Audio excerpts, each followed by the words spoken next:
Seguinte, né? Então o tema da nossa aula de hoje é Quaresma, tempo de conversão. E eu vou entrar num assunto que eu não ia entrar não, mas aí eu resolvi entrar.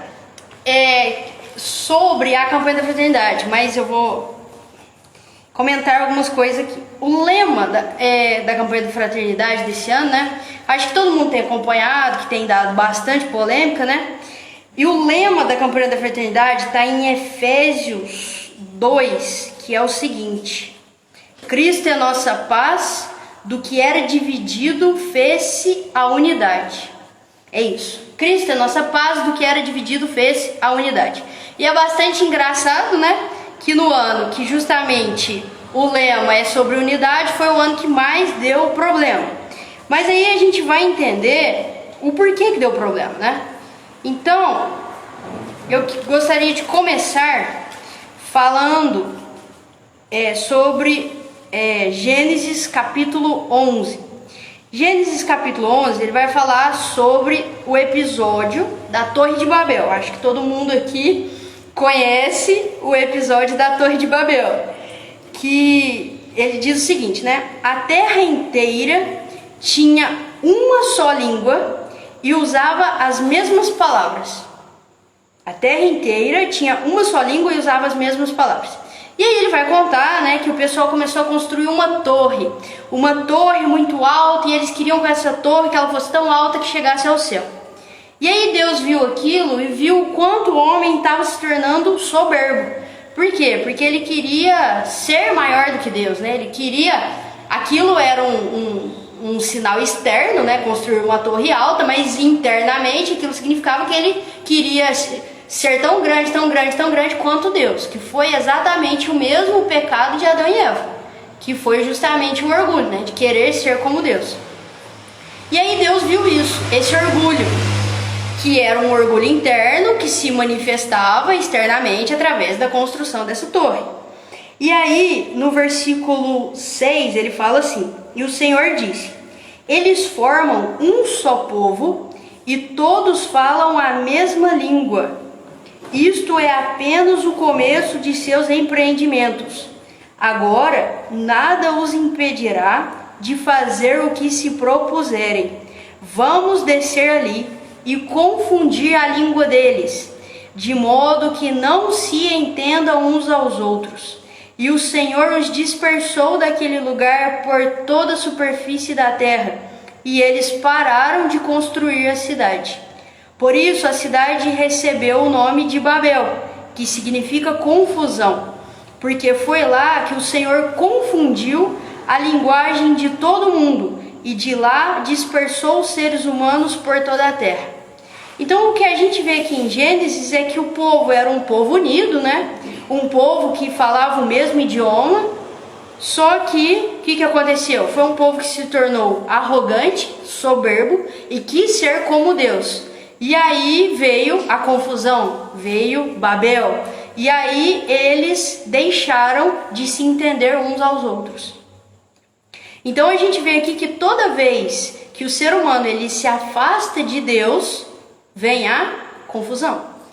Depois, a gente vai ver o oposto disso, exatamente o oposto, em Atos dos Apóstolos, capítulo 2. E aí ele vai falar o seguinte: quando chegou o dia de Pentecostes, os discípulos estavam todos reunidos no mesmo lugar. De repente veio do céu um ruído, como de um vento forte, que encheu toda a casa em que se encontravam. Então apareceram línguas como de fogo, que se repartiram e pousaram sobre cada um deles. Todos ficaram cheios do Espírito Santo e começaram a falar em outras línguas conforme o Espírito lhes concedia expressar-se. Residiam em Jerusalém judeus devotos de todas as nações que há debaixo do céu. Quando ouviram o ruído, reuniu-se a multidão e todos ficaram confusos, pois cada um ouvia os discípulos falar em sua própria língua. Cheios de espanto e de admiração, diziam: Esses homens que estão falando não são todos galileus? Como é que nós os escutamos na nossa língua de origem? Nós que somos partas, medos, elamitas, habitantes da Mesopotâmia, da Judéia, da Capadócia, do Ponto, da Ásia, da Frígia, da Panfilha, do Egito, e ali ele vai falando um monte de nação. Essas nações, parece que os nomes não são muito conhecidos para nós hoje em dia. Mas imagina a seguinte situação, eu estou aqui falando, estou aqui conversando em português, dando essa aula. Imagina que está aí nos assistindo uma pessoa da França, uma pessoa da Rússia, uma pessoa da China. E todos eles estão me ouvindo como se eu estivesse falando no idioma deles. O russo está assistindo essa aula achando que eu estou falando em russo. O cara da França está assistindo achando que eu estou falando em francês. Eles conseguem entender embora eu esteja falando em português. E é exatamente o oposto do que aconteceu no episódio da Torre de Babel, onde eles falaram a mesma língua e de repente algo aconteceu que eles deixaram de se entender uns aos outros. E aqui, o contrário, cada um falava a sua língua e algo aconteceu que todos passaram a entender os apóstolos. É exatamente o oposto do que aconteceu em Gênesis, né? E por que isso aconteceu, né? A gente viu lá em Gênesis que as pessoas deixaram de entender uns aos outros porque eles se afastaram de Deus. E aqui em Atos, por que eles passaram a entender? Justamente porque eles se aproximaram de Deus, né? Por quê? Porque eles estavam com os apóstolos tinham acabado de receber o Espírito Santo. Então eles estavam ali na presença de Deus mesmo, e aí eles começaram a entender. Então, meus queridos, né? O que a gente tira de ensinamento disso, né? Que foi falado, né? Eu ainda não cheguei no tema da quaresma, mas eu precisava falar isso antes de chegar na quaresma. Então, a campanha da fraternidade esse ano, né? Ela parece que é muito bacana, né? Porque ela traz como lema Efésios 2. E Efésios 2 é assim, né? A campanha da fraternidade, ela retirou um trecho que é o seguinte, o lema é: Cristo é a nossa paz, de dois povos fez um só. No cartaz está escrito, do que era dividido fez-se um só. Só que por um lapso, eu acredito, né? Quero acreditar que um lapso do pessoal da CNBB, eles esqueceram de completar o que vem em seguida, que fala o seguinte: ele é Deus, né? Ele quis assim, dos dois povos, formar em si mesmo um só homem novo. Então é muito bonito porque ele fala, né? O que era dividido fez um só. E aí o lema para aí. O que era dividido fez um só. Tá, mas fez um só que jeito? Fez um só como? Fez um só porque ele quis assim, dos dois povos, formar em si mesmo um só homem novo. Então isso comprova pra gente aquilo que eu acabei de falar. Que essa unidade que eles tanto querem e que é de fato salutar termos unidade, ela se dará sim, mas que jeito? Quando todos estiverem em um só, em Cristo. Quando na hora da missa o padre fala, corações ao alto, o que a gente responde? O nosso coração está em Deus. O nosso, o de todo mundo aqui que está na missa responde, o nosso coração está em Deus. Isso é a unidade. A unidade é quando o coração de todo mundo aqui está em Deus.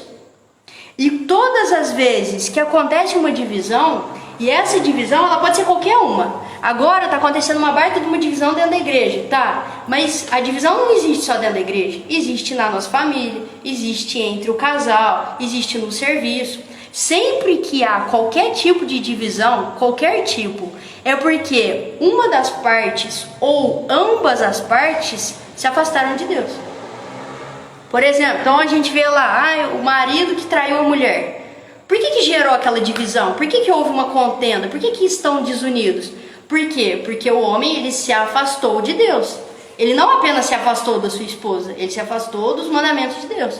Todas as vezes que nós nos afastamos do caminho que Deus ensinou, e é um só, porque Cristo falou que eu sou o caminho, ele usou um artigo definido, o caminho, a verdade e a vida. Ele não falou, eu sou um dos caminhos, eu sou uma das vidas e eu sou uma das verdades. Se vocês quiserem escolher comigo, tudo bem. Se não quiser, tem várias outras verdades, vários outros caminhos, várias outras vidas, vocês fiquem à vontade para escolher. Não, ele não falou nada disso. Ele usou o artigo definido. E todas as vezes que a gente se afasta disso, dá, para não falar palavrão, dá ruim, né? E é o que a gente vê, né? Infelizmente, foi o que aconteceu muito na campanha da fraternidade esse ano. A gente vê um material que, infelizmente, ele se afastou por completo da doutrina da igreja, do caminho. O caminho, o artigo definido. E é por isso que acontece esse tipo de coisa, né? E, trazendo agora pro nosso tema central, que é a quaresma, o que a gente tira disso, né? A gente tira o seguinte, que se a gente quer a unidade, e realmente é muito bonito, né?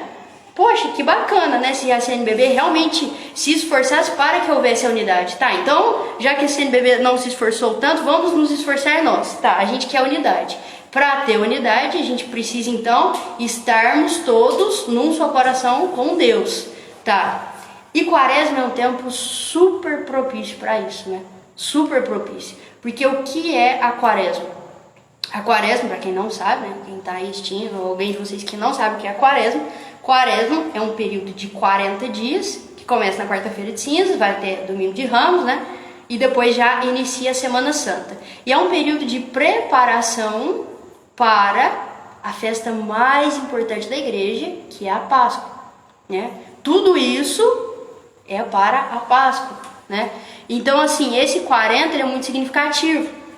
Como diz, né, o grande psiquiatra, que é muito admirado por muitos membros aqui do nosso instituto, que ele fala o seguinte, né, que ele falou numa live que ele fez sobre quarta-feira de cinzas. O que ele falou, gente?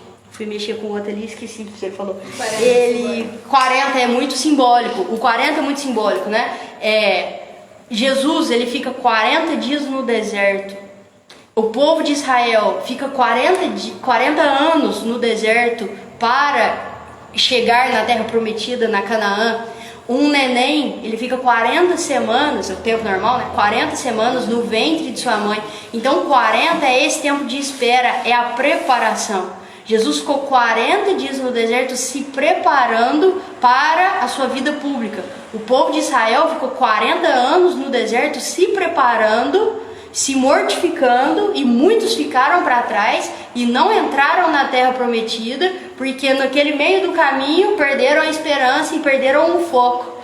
Saíram do caminho, ou com letra maiúscula e o artigo definido. Eles saíram do caminho, né? E da mesma forma, uma criança fica 40 semanas no ventre de sua mãe, se preparando, se formando, aos pouquinhos vai formando os membros, todos os órgãos, para o grande dia que aquela criança vai ser dada à luz, né? Então, da mesma forma, esses 40 dias nossos, eles não podem ser vividos de qualquer jeito, né? A gente tem que se esforçar para que realmente seja uma preparação para a Páscoa, né? Quaresma é de fato tempo de conversão. E a igreja nos propõe 3 boas práticas, né, para a Quaresma, que é a penitência, que é o jejum, a esmola e a oração. E aí também agora, retirando desse grande psiquiatra, né, que tem vários membros aqui que gostam muito dele, que ele fala o seguinte, que ele fala? Que ele divide o seguinte, né, o jejum é algo que me reconcilia comigo mesmo. Porque nós somos muito desordenados, né? Fruto do pecado original. Nós somos extremamente desordenados. Então a gente não tem limite, né? A gente começa a parar, a gente começa a parar, a gente não tem limite, porque a gente quer satisfação cada vez maior, prazer cada vez maior para o nosso corpo. Então, só que com isso a gente está se destruindo. Por quê? Porque o nosso corpo ele não foi feito para isso, né? Ele não suporta tanto prazer assim, né? Então o jejum é uma reconciliação com o meu corpo. É justamente não dar a ele tudo que ele pede. Porque se eu der ao meu corpo tudo que ele pede, isso é, na verdade, um suicídio. Eu estou me suicidando se eu der ao meu corpo tudo que ele pede, o tempo todo, né? Então o jejum é o momento de eu me reconciliar com o meu corpo e falar, cara, deixa eu cuidar um pouco de você, né? Coitado, você não tá dando certo não, eu tô te dando prazer, eu tô destruindo meu corpo. Então é uma reconciliação com eu mesmo, né? Comigo mesmo. Aí depois a esmola, né? A caridade é a reconciliação com o próximo. É eu ajudar o próximo, eu ver a necessidade do próximo, igual a gente tá fazendo no terço público, né? Que a gente vai fazer lá no asilo, vai fazer doação. Isso é um tempo muito propício para isso, né? É o reconciliação com o outro, ver que o outro também ele precisa de ajuda, né? E depois a terceira prática, então, é o jejum, primeiro, né, a reconciliação comigo, depois a caridade, a esmola, é a reconciliação com o próximo, e depois a oração, que é a minha reconciliação com Deus. Porque às vezes, né, infelizmente no nosso dia a dia é muito corrido, a gente trabalha e infelizmente muitas vezes a gente meio que vai deixando Deus ali para escanteio, né? Ah, a hora que sobrar um tempo eu rezo, né? Nossa, hoje foi muito corrido meu dia, não deu tempo de rezar, mas aí amanhã eu tô mais tranquilo, eu rezo. E aí parece que sempre a gente vai deixando ele para segundo plano, né? A hora que sobrar o tempo e tal. E aí a quaresma é meio que um despertar. Filho, acorda, acorda. Quaresma é tempo disso, de chacoalhar você e falar, você precisa se reconciliar com Deus, você precisa dedicar mais tempo para a oração. Só que o correto é que todas essas práticas são feitas na quaresma, elas não sejam em si mesmas, né? Ah, eu vou fazer uma penitência, sei lá, de ficar sem refrigerante e por si mesmo, né? Vai ser algo infrutífero. Não, a intenção é justamente o autodomínio, o autocontrole. E é muito triste quando a gente vê sacerdote falando assim, ah, que bobagem fazer penitência de ficar sem refrigerante, sem carne, de fazer penitência de ficar sem doce. A gente tem que fazer o jejum da língua. Tá, é legal, faça mesmo o jejum da língua, bacana, faça ele.